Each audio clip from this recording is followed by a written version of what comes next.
Morning everyone. Let us start our new class with new topic, and the topic is features of O. Always keep in your mind, O is short form of object oriented programming.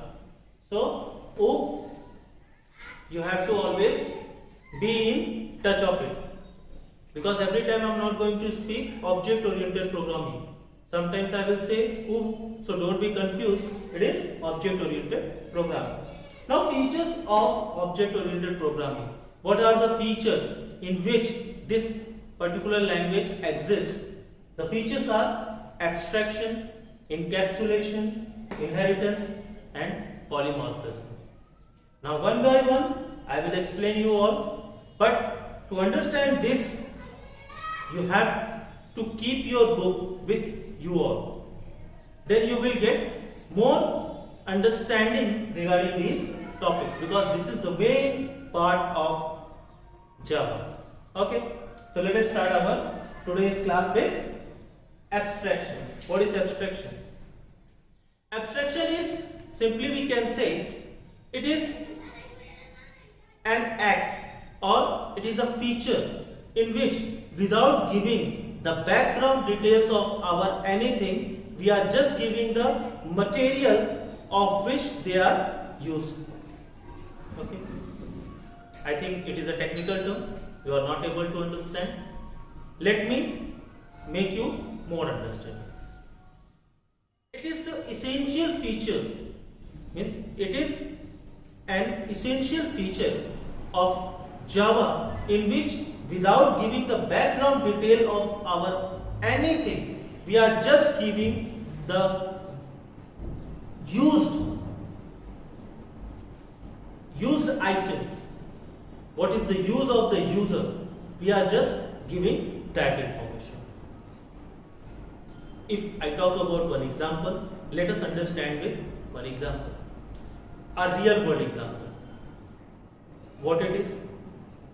Suppose many of you are riding bicycle.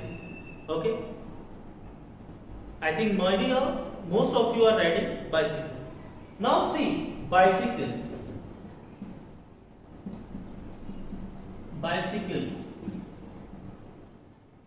When you have bicycle in your hand, you are only required to know that how a bicycle is being ridden.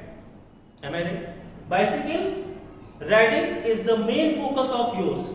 Company never tells you that what are the procedure to make this bicycle, what is the procedure to make the brakes, what is the procedure to make the pedals, because you don't require that. Company doesn't tell you. Why? Because it is not of your use. So that's why company only gives you the information how to ride bicycle. It never tells what materials or the mechanism used to make this cycle. Am I right? Next, one more example. Suppose you are having mobile phones in your hand. In mobile phone, you are having camera. You just click your photos and save your photos and send to your friends and relatives. But have you ever imagined what is the procedure of clicking the photo? No, because it is not of your use. So that's why you are just clicking photos and sharing with others. This is the main work of yours. This is the main use of your camera. And company also doesn't tell that what is the procedure to make these cameras. So always keep in mind, abstraction says what? It is a very important feature of object-oriented programming. It is used to manage the complexity of the system. It provides only the essential features of the system to the user, and rest of the information is being hid by the company or by the programmers.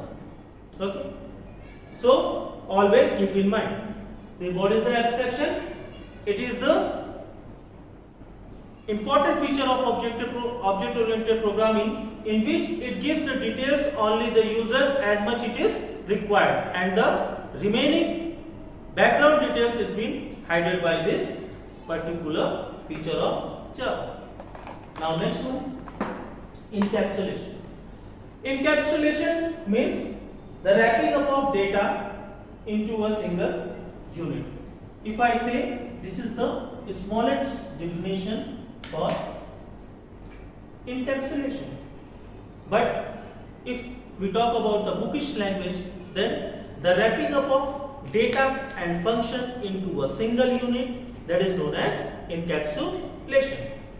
It is also going to be explained by one real world example. Suppose we are having bank accounts in different banks. In your own house, if your father is having more than 2 accounts and your mother is having 1 account, yourself having 1 account, but you cannot access your father's account, you cannot access your mother's account, because there is no authorization is being given by the father or mother or the bank to you to access these accounts. That means you can only stick to your own data only, and you cannot access anyone's data. If I make it more simpler, suppose you go in any ATM machines. This example is given in your book also. In that ATM machine, you can take out or you can fetch money by only your own account, not by others. Why? Because others' data you cannot access. So encapsulation is also giving us the same features. Many things in a one software, but you can access only those things for which you are having authorization. Okay. In programming also, when I will teach you the programs, in that also you are having many data types like integer, float, double, int, long in a same program, but they all are having different works for their own, and they are coming into a same program. That's why it is known as wrapping up of data into a single unit. Okay. Now I will make it more clear. Suppose you are having one bag in your hand and you go on to the market. In that case, what happens? In the market, you go on for buying some item. You have bought vegetables, then crockeries, then fruits, and you are keeping into a same bag. That means now the wrapping up of all the items into a single bag. That is known as encapsulation. I hope you all are very clear about it. Now the next one is inheritance. Inheritance means acquiring the property from its base class. Now see, in biology, you heard a term hereditary. Hereditary means acquiring some properties from your parent class. Suppose father is tall, then son or daughter also tall. That means it acquires property of its father.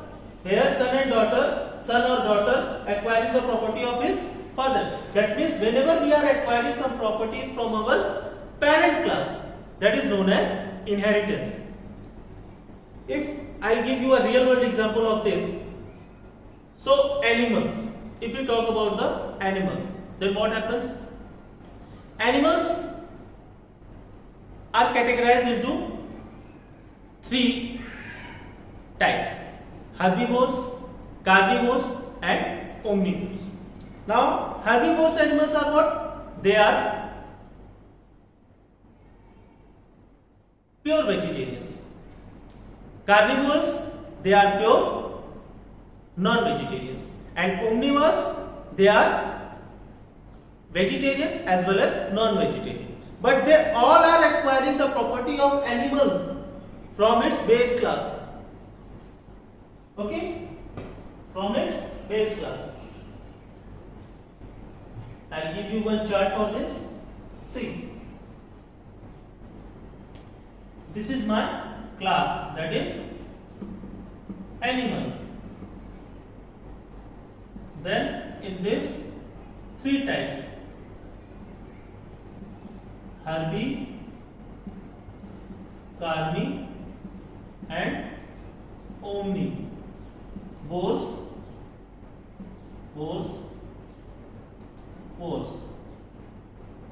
Okay, herbivores, carnivores, and omnivores.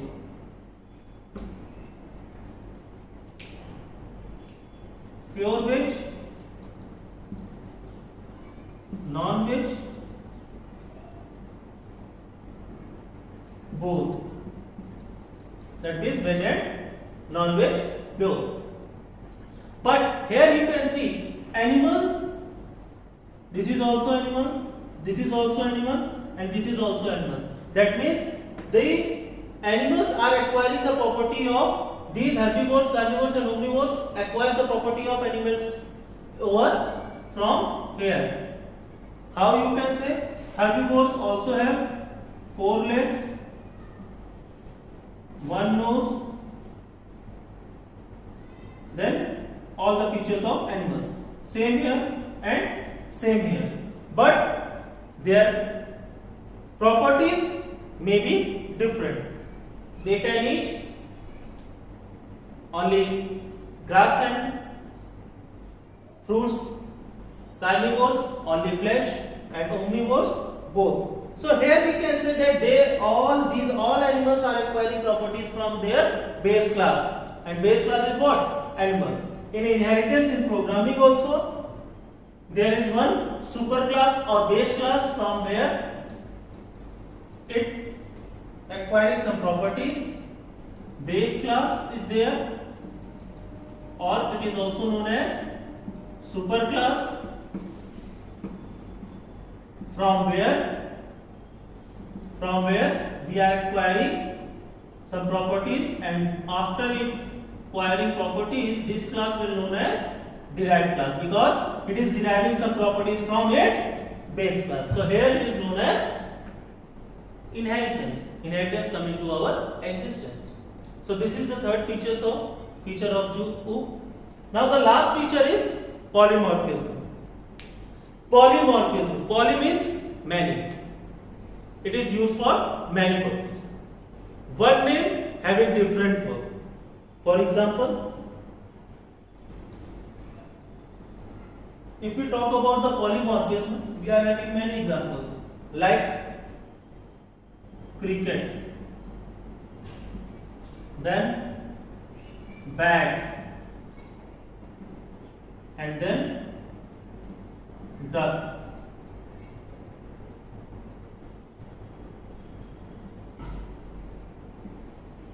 These all three words are having different meaning at different location. If we talk about any game, then it is a playing game, and it is also known as an insect. Cricket is also known as insect, which is in Hindi, if I say, then it is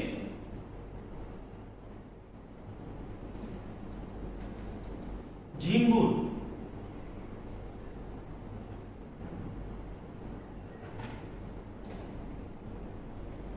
Insect, it is known as Jhingur in Hindi. Then bat. Bat is what? Again, playing tool.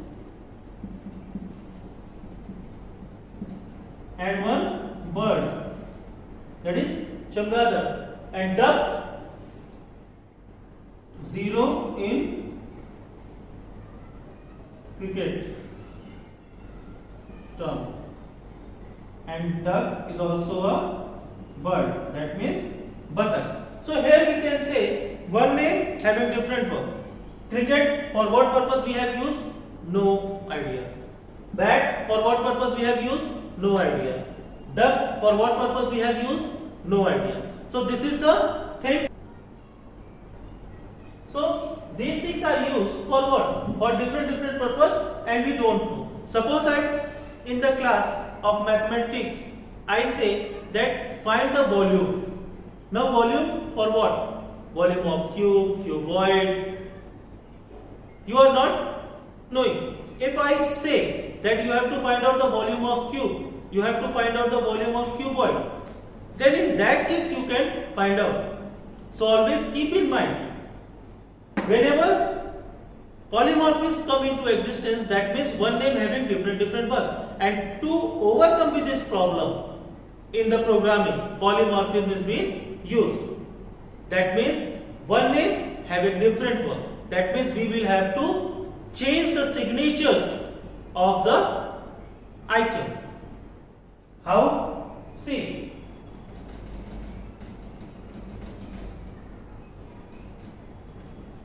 If I say area, now see, area of square, area of rectangle, and area of triangle. These three areas you have to find. Now you have to find everyone's area. How you are going to categorize them? A square is having only side. Okay. Rectangle is having length and breadth. And triangle is also having length and height. Okay. These three things you are having. Now see, area of square is equals to area A of S is equals to side into side. So we can say that side into side. Then area of rectangle, if I say, then it should be length into breadth.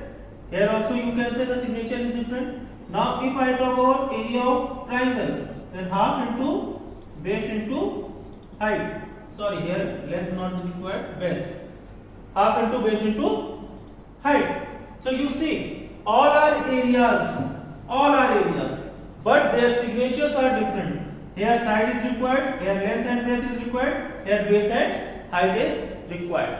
So this is the use of polymorphism. You will be more clear when you are going to make the programs of these particular features. So thank you. This is the lecture for today. Hope you all liked it. Please go through the book once to get it more clear for you all. Okay.